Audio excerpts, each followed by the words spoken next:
Qadimgi Misr.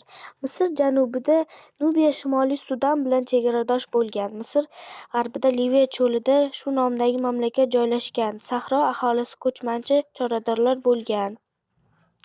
Bu vaqtda podshohlik ko'plab mayda nomlarga bo'linib ketgan. Ular Giksoslarga soliq to'lar edi, faqat Fifa shahri hukmronligini Giksoslarga itoat qilmadi.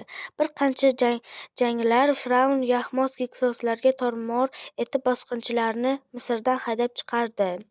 Forslardan ulkan lashkar to'plangan Shahshoh Shukr II ning o'g'li Kambiz II miloddan avvalgi 525-yilda Misrni bosib oldi.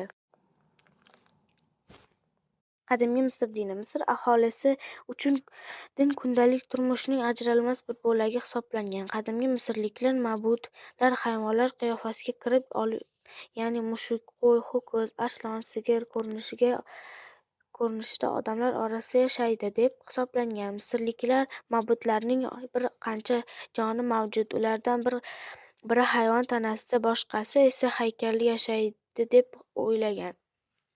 Qadimgi Misr podshohligi poytaxti Memfis o'zi ma'budi Ptah bo'lgan. Quyosh ma'budi Amon-Ra firavnlarning bosh ilohi va homiysi hisoblangan. Dastlab ikkita ma'bud bo'lgan. Fifa shahri homiysi Amon va quyosh ma'budi Ra, so'ng ikkalasi yagona ma'budga birlashgan. Uning ibodatxonasi Gelopolda Paolbek bo'lgan. Firavnlar quyosh ma'budi o'g'illaridir, hukmronlik hamma ishni o'zini samoviy otasi amri bilan amalga oshiradi, degan qarash mavjud bo'lgan. Qadimgi Misr dinini Osiris taxtning himoyachisi sanalgan yana bir harbiy ma'budi bor edi.